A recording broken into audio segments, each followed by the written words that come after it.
हाँ जी मेरे प्यारे साथियों, मेरा नाम विशाल प्रजापति है और आपका फिर से माइंड ट्रैक पर हार्दिक स्वागत है। उम्मीद है आपकी पिछली महामैराथन क्लास आपको समझ में आई होगी। उसी क्लास को हम आगे बढ़ाते हैं, ठीक है आज। और हम चाहते हैं, आप सोच रहे होंगे कि भाई इतनी बड़ी वीडियो मतलब एक में क्यों नहीं बना दी, बार बार क्वेश्चन क्यों बन रहे हैं। क्योंकि देखो छोटे छोटे करने से ज्यादा याद हो जाएगा, इसलिए आपके सामने इंपॉर्टेंट प्रश्न को मैं लेके आता हूँ, ठीक है। तो आज अपना टॉपिक स्टार्ट करते हैं, ठीक है। कोई एमसीक्यू चल रहा है, ठीक है। तो आपके सामने पहला प्रश्न आता है जिसका नाम है, आपको बखूबी दिख रहा है, अपने 7 प्रश्न है फर्स्ट चैप्टर में, है ना। फर्स्ट चैप्टर में अपने 7 हैं। इसके बाद हम अगली स्क्रीन पे बढ़ेंगे, इससे पहले आप इसको देखो, ठीक है। तो पहला प्रश्न आपके सामने आ रहा है जो हो जाएगा।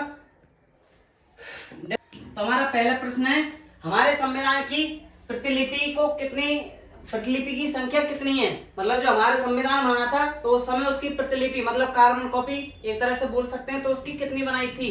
तो आपके सामने ऑप्शन है, पहला ऑप्शन आता है 3, दूसरा आता है बी नंबर का 5 और सी नंबर का 7 और डी नंबर का 10। मैं आपको पिछली कक्षा में बिल्कुल बखूबी बढ़िया तरीके से समझाया था और मैंने बताया था कि आपके सामने केवल 3 लिपि थी जिनको क्या है लिखने वाले थे। मूल लिपि कौन सी थी, इंग्लिश भाषा में, ठीक है। तो पहली अपना उत्तर हो जाएगा आंसर नंबर 3, मतलब ए वाला पॉइंट। अब प्रतिलिपि कौन कौन सी है यहाँ देख लेते हैं अपना कौन कौन सा है, ठीक है भाई। पहली लिपि थी किसने, पहली थी अंग्रेजी की, इंग्लिश भाषा में थी, ठीक है। इंग्लिश की थी। दूसरी वाली कितनी कौन से नंबर की आई थी, फिर हिंदी में लिखी गई थी उसका रूपांतरण, ठीक है। और तीसरी लिपि को बनाया गया था चित्रशैली, ठीक है। चित्रशैली लिपि में चित्रशैली लिपि, ठीक है। और इन तीनों को लिखने वाले कौन कौन से थे उसको देख लेते हैं और थोड़ा सा गौर कर लेते हैं, ठीक है। लिखे गए लेखक थे वो थे रायजादे साहब, प्रेम बिहारी रायजादे, है ना, रायजादा, ठीक है भाई। मैंने आपको पिछली बार भी समझाया था प्रेम बिहारी रायजादा इसके पहले लेखक थे जिसने क्या लिखा था, इंग्लिश भाषा में संविधान की प्रतिलिपि को बनाया था। और कौन सी लैंग्वेज थी उस फॉन्ट का नाम था इटैलिक, ठीक है। इटैलिक फॉन्ट था, ठीक है भाई। आपने कंप्यूटर, यदि आपने कभी कंप्यूटर वगैरह पीसी का यूज किया है तो इटैलिक वगैरह फॉन्ट उसमें आता है, ठीक है।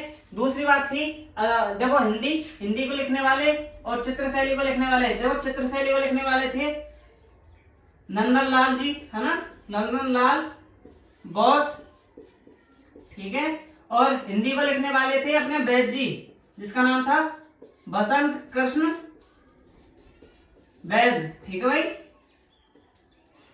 ठीक है। ये तीनों आपके सामने हो चुकी हैं। उम्मीद है आपको ये चीज बिल्कुल समझ में आ गई होगी, ठीक है। बढ़ते आगे की ओर। संविधान की मूल लिपि, ये कह रहा है कि संविधान की मूल लिपि कौन सी थी, मतलब जो संविधान लिखा गया था। ये तो अपनी हो गई लैंग्वेज, कौन कौन सी लैंग्वेज में लिखा है, रूपांतरण, ठीक है, जिसको अपन क्या बोलते हैं, ट्रांसलेट। तो ट्रांसलेट 3 लैंग्वेजों में हुआ। मूल थी इसकी इंग्लिश, फिर हिंदी, फिर चित्रशैली जो चित्रों के माध्यम से सिखाई जाती है। पर ये कह रहा है दूसरा क्वेश्चन आपके सामने, संविधान की मूल लिपि मतलब कि लिपि कौन सी थी उसके अंदर। तो देखो अभी मैंने आपको बताया था, देखो इंग्लिश उसकी क्या लैंग्वेज है, मूल लिपि नहीं है, ठीक है। बोल्ट क्या होता है, जैसे कि अपन एग्जांपल देखो, जैसे ये शब्द है, ठीक है, इसको अपन ए बोलते हैं, ठीक है। ये नॉर्मल है, जब अपन इसको बार बार ऐसा कर देते हैं, देखो डार्क, ठीक है, ये इसको गहरा गहरा कर देंगे तो इसको अपन बोलते हैं बोल्ट, ठीक है। इसके बाद इटैलिक के शब्द कुछ ऐसे बनते हैं, जैसे एग्जांपल में आई, ठीक है, तिरछा बन रहा है, एल लिखना है कुछ ऐसा आता है, पीसी में अगर आपने देखा हो, और एम आता है कुछ ऐसा, ठीक है, हल्का सा तिरछा गिरता हुआ, ठीक है। इसके बाद देवलिपि है जिसको अपन हिंदी का फॉन्ट बोलते हैं कंप्यूटर के अंतर्गत, ठीक है। तो इसका कौन सा हो जाएगा, मैंने आपको क्लियर समझा दी, देखो हाल में समझाया कि इटैलिक, सी नंबर का इसका राइट आंसर हो जाएगा। स्वतंत्रता से पहले चीफ कमीशन क्षेत्र, ठीक है, कि भाई स्वतंत्रता से पहले चीफ कमीशन क्षेत्र कितने थे, कि जब स्वतंत्र होने से पहले, जब भारत देश आजाद नहीं हुआ था तो उससे पहले मतलब अंग्रेज अधिकारी के क्षेत्र में अलग चीफ कमीशन क्षेत्र कितने बनाए थे, 5 थे, 3 थे। देखो पहला ऑप्शन ए 5, 4, 3, 2, 1, है ना, कौन सा था, तो इसका राइट आंसर हो जाएगा 4। और 4 को देख लेते हैं इसमें कौन कौन सा है, ठीक है, यहां गौर कर लेते हैं थोड़ा सा। पहला एक था अजमेर, ठीक है, अजमेर मेरवाड़ा क्षेत्र, अगर आपने मेरी पिछली कक्षा में बिल्कुल बढ़िया तरीके से पढ़ी है तो मैंने आपको बखूबी उसमें शानदार तरीके से समझाया था। पहले दूसरे नंबर पे आ जाएगा कौन सा, और फिर तीसरा पे देखो यह आएगा बलूचिस्तान, बलूचिस्तान आ जाएगा, ठीक है। एक आ जाएगा उसमें दिल्ली, ठीक है, और चौथा आ जाएगा कुर्ग, जो कि कहां पर है, कर्नाटक में भाई, ठीक है। देख लो एक बार।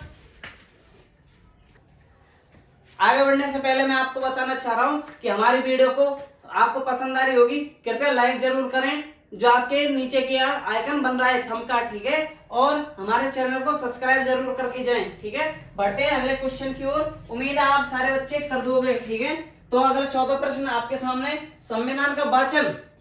देखो आपने गौर किया होगा, संविधान का वाचन पढ़ाया था, कमीशन क्षेत्र पढ़ाया था, ठीक है, मूल लिपि वगैरह पढ़ाई थी, और हस्ताक्षर वगैरह जो कल की क्लास ली थी उनको बखूबी समझाया था, ठीक है। अपन बिल्कुल क्रम से चल रहे हैं, कोई बीच में ऊपर नीचे गड़बड़ नहीं किए, ठीक है, बिल्कुल क्रम से क्वेश्चन बनते आ रहे हैं। तो पहला आ रहा है, देखो चौथे नंबर का, संविधान का वाचन कितने रूप में किया है, तो देखो संविधान का वाचन 3 रूप में किया गया था, ठीक है, कि उसको बोलने वाले कितने थे, 3 लिपि, ठीक है, मतलब तीन व्यक्तियों ने बोला है। इसके बाद आता है प्रारूप समिति के अन्य नाम। देखो आपको पता है कि प्रारूप समिति को बनाने वाले थे, मतलब जिसको अध्यक्ष बोला जाता है, वो कौन थे, भीमराव अंबेडकर। पर ये बोल रहा है कि प्रारूप समिति के अन्य नाम, और नाम कौन कौन से हैं, ठीक है। तो देखो पहला पांडुलेखन, ठीक है, बी नंबर का ड्राफ्ट कमेटी, और सी नंबर की मसौदा समिति, और चौथी सभी। तो बताओ जल्दी से जल्दी कौन सा आंसर हो जाएगा इसमें, गैस करो आप।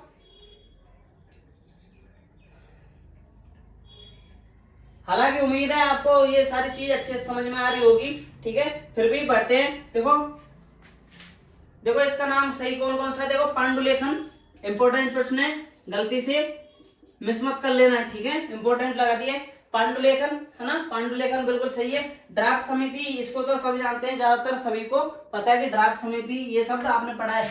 मसौदा समिति भी सही है। तो इसके साथ अपना आंसर हो जाएगा चौथे नंबर का, ठीक है, राइट, ठीक है। इसके बाद संविधान के स्रोत, भारत के संविधान स्रोत, ठीक है, कितने देशों से लिए गए। जब भारत का संविधान बना था तो उसके जो कर्तव्य वगैरह लिए थे, ठीक है, उनके जो स्रोत लिए, मूल अधिकार वगैरह या चुनाव की प्रणाली है ना, वो सभी किससे लिए, कितने देशों से लिए, उसी के बारे में बात कर रहे हैं। तो देखो ए नंबर पे 40, बी नंबर पे 50, और सी पे अपना 60, और डी पे अपना 70। तो बताओ जल्दी से जल्दी कितने देश हो जाएंगे उसमें लेने वाले। मैंने आपको पिछली बार भी समझाया था कितने हो जाएंगे। देखो इसका राइट आंसर हो जाएगा सी नंबर का 60, ठीक है। और अपना ये अगला 7वें नंबर क्वेश्चन, संविधान राज्यसभा, ठीक है, संविधान राज्य की आत्मा किसे कहते हैं, मतलब संविधान, अच्छा ये प्रश्न आधा रह गया, संविधान राज्य की आत्मा है, कथन किसका है, ठीक है, कथन किसका है, मतलब किसने इस कथन को कहा कि जो संविधान है वो राज्य की एक आत्मा होती है। तो के एम मुंशी, ठीक है, मुंशी नहीं है, मुंशी है, ठीक है। इसके बाद विंस्टन चर्चिल, और फिर इसके बाद सी नंबर पे आ जाएगा अपना बी एन राव साहब, और इसके बाद आएगा डी नंबर पे कौन सा, हेनरी मैन। तो बताओ जल्दी से कौन सा आंसर हो जाएगा। उम्मीद है आपको ये सारी चीज बिल्कुल ही समझ में आ रही है। तो इसका आंसर हो जाएगा, तो इसका आंसर हो जाएगा ए नंबर का, ठीक है, मुंशी, के एम मुंशी जी, ठीक है। उस समय मैंने कल ही समझाया था विंस्टन चर्चिल कौन है, उसका क्या क्या बोलते हैं, पीएम हो जाएगा, प्रधानमंत्री। और ये कौन है, बी एन राव साहब, इनका क्या फॉर्मेट है इसमें, इनका केवल एक उद्देश्य है, ये जाते हैं हेनरी मैन के पास और वहां बोलते हैं कि हमारे देश के लिए क्या बनाओ, आप संविधान बनाओ। और संविधान बना के तो जब हेनरी मैन बोलता है, वो आइवर जैनिंग बोलता है कि भाई भारत देश के अंतर्गत ये व्यक्ति जो हमसे क्या है, विद्वान है, जो हमारे लिए क्या है, गर्व की बात है, तो आप उनके पास जाओ और उनसे मदद लो, वो संविधान बना के देंगे। तो उस समय किसके बारे में बताया गया था, अंबेडकर के द्वारा, मतलब अंबेडकर को बताया गया था। मैंने आपको बखूबी समझाया था, ठीक है। और सर हेनरी मैन ये कॉन्स्टिट्यूशन शब्द का सबसे पहले प्रयोग किया है। इसी के साथ अपने 7 क्वेश्चन कंप्लीट होते हैं, देख लो आप एक बार।